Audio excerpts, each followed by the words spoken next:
The silent trillion-dollar exodus. East rises while West scrolls. Gather round, everyone. Whether you're streaming this from your air-conditioned Western loft or a super app in Jakarta, you might have noticed that money is subtly sliding eastward, like a sneaky cat on a midnight prowl. World events have turned the global financial stage into a telenovela, except with fewer love triangles and way more spreadsheets, tariffs, and digital payment apps that make Venmo look like you're paying with actual seashells. This isn't just some minor reshuffling of the deck chairs on the financial Titanic. We're talking about the biggest wealth transfer in human history, happening right under our noses while we're busy arguing about whether pineapple belongs on pizza or if that dress was blue or gold. Trillions of dollars, yes, with a fucking T, are quietly packing their bags and heading east faster than college students rushing to the airport for spring break. Ever wonder why Western banks sometimes look like they've woken up late to an exam they forgot to study for? It's partly because trillions in capital are drifting away, chasing after stability, growth, and advanced digital ecosystems in Asia. Think of it as the world's most polite mass exodus. Nobody's making a fuss on stage. They're leaving sticky notes behind that read, "It's not you, it's macroeconomic concerns and your crippling inability to balance a checkbook." The numbers are staggering. In just the last decade, Asia's share of global wealth has jumped from 25% to nearly 40%. Meanwhile, North America and Europe have seen their combined share drop from 65% to just over 50%. That's not just a rounding error. That's the financial equivalent of your neighbour stealing your swimming pool one bucket at a time while you're busy watching Netflix. Debt Mountain, the West's marathon with lead shoes, and possibly a piano strapped to their back. All these interesting flows come at a time when Western economies are wearing giant sumo suits of public debt, teetering and waddling as they try to keep up with countries that apparently remembered that math is a thing. Debt soared so high that if you stare at the numbers long enough, you'll swear you see a hidden image of a cat riding a T-Rex while juggling flaming chainsaws. That's how absurd these figures have become. The United States is sitting on over $34 trillion in debt. That's about $100,000 for every man, woman, child, and emotional support animal in the country. If you laid that many dollar bills end to end, they would reach to the moon and back multiple times, which is coincidentally where most financial planners suggest you should move to escape this fiscal nightmare. Meanwhile, Asia has been vacuuming up investment and rolling out digital finance structures faster than you can say, "My 401k is on life support and I'm considering a career in artisanal toast making." Countries like China, Singapore, and South Korea have been building infrastructure, investing in education, and generally acting like adults who understand that you can't just put everything on a credit card and hope the bill collector gets amnesia. Japan is the notable exception here, with debt that makes the US look like a penny-pinching accountant. But Japan's debt is mostly owned by its own citizens, which is like borrowing money from your left pocket to put in your right pocket. Weird, but not immediately catastrophic. Western debt, on the other hand, is increasingly owned by foreign entities, which is more like borrowing money from that guy who keeps cracking his knuckles menacingly whenever you walk by. The polite, under-the-radar revolution. No guillotines required. Unlike that time, real estate or tech stocks popped in a dramatic meltdown that made for great CNN graphics and terrified investor faces. This shift eastward is so calm and gracious, it'd put a regal butler to shame.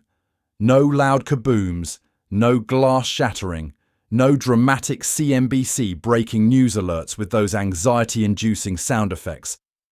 One day you look up, and entire investment funds have relocated, quietly, almost as if they said, "We'll just show ourselves out, no need to make a scene." And with that, half the capital is gone, before the West can shout, "We have cookies, and freedom, and, TikTok dancers." This isn't the French Revolution of finance. It's more like a silent, orderly evacuation during a fire drill that nobody called. The wealthy aren't being dragged to financial guillotines. They're voluntarily booking first-class tickets to Singapore, Hong Kong, and Dubai faster than you can say favourable tax treatment. Remember our discussion about capital flows? This is exactly what we talked about, except it's happening on a scale that makes previous shifts look like a child's allowance money. Capital doesn't care about your feelings, your national pride, or your fond memories of economic dominance. Capital cares about returns, stability, and not being treated like a piñata by desperate governments looking for something to hit. The tech edge, quantum finance versus possibly ancient systems, or why your bank still uses fax machines. Every article you click on describes how Asia's digital payments leave Western banking about as modern as your grandma's fax machine that she keeps just in case the internet breaks. Need cross-border transfers at 2 a.m. while sitting in your pajamas eating ice cream straight from the container. One region's got super apps that handle it in a nanosecond with a single thumbprint. Another region is still verifying your .pdf documents from 2003 and asking if you could please come into the branch between the hours of 10 a.m. and 2 p.m. on alternating Tuesdays, except during full moons. So guess which region global money adores? Exactly. The one that doesn't need 3 forms of ID, a notarized letter from your first grade teacher, and a dinosaur bone to open an account. China processed over $60 trillion in mobile payments last year. That's more than the GDP of the United States, Europe, and Japan combined. Meanwhile, Americans are still writing checks like it's 1987 and debating whether contactless payments are witchcraft. The technological gap isn't just embarrassing, it's becoming an existential threat to Western financial dominance. India's UPI system processes over 10 billion transactions a month. That's more digital payments than most Western countries manage in a year. And they did this in a country where, until recently, many people didn't even have bank accounts. It's like watching someone skip landlines entirely and go straight to 6G while you're still trying to figure out why your dial-up modem makes that weird screeching noise. Western Hail Marys and the Cozy Horse commute, coming soon to a collapsed infrastructure near you. Jumping further down the timeline, some glimpses of a near future have the West wearing sweatpants to board meetings, powering horse-drawn taxis because oil might cost more than solid gold bars, and explaining to children that yes, there was a time when America didn't have to borrow money from countries it used to patronizingly call developing. Sure, the West can attempt reforms, maybe tighten budgets or wave banners chanting fiscal responsibility, while simultaneously approving another trillion in spending. It's like watching someone on a diet order a salad with extra bacon, ranch dressing, and a side of deep-fried Oreos. The intention is there, but the execution leaves something to be desired. Capital is unimpressed by empty slogans and promises to do better starting Monday. Capital wants real returns, a stable environment, and fewer political storms that make Game of Thrones look like a peaceful meditation retreat. That's the corporate version of a Netflix show everyone actually watches, not doom scrolls past while muttering, maybe later. If those reforms don't show up soon, the quiet capital drift will turn into a stampede. Possibly an actual stampede, if these horses catch on and realize they're now responsible for transporting bankers to their jobs at institutions that are increasingly irrelevant in the global financial system. So, are we freaked out or excited? The correct answer is yes. Both. It's either the dramatic meltdown of Western influence or a long overdue leveling of the playing field, depending on who you ask and how much of your retirement is invested in companies that still think the internet is a fad.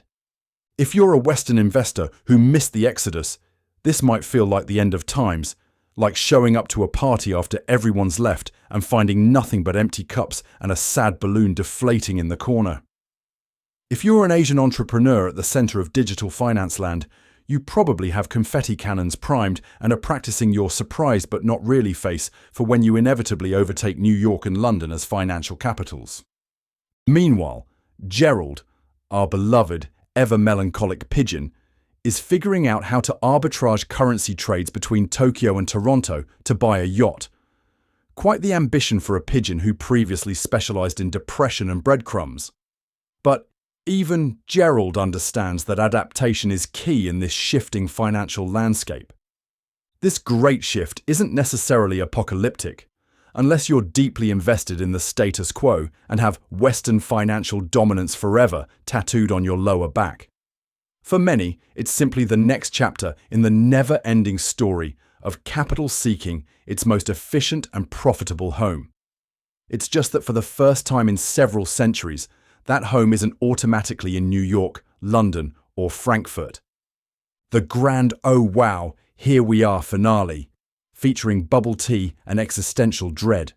So, dear watchers of the world, we find ourselves at a turning point that arrived without fireworks or ear-splitting booms.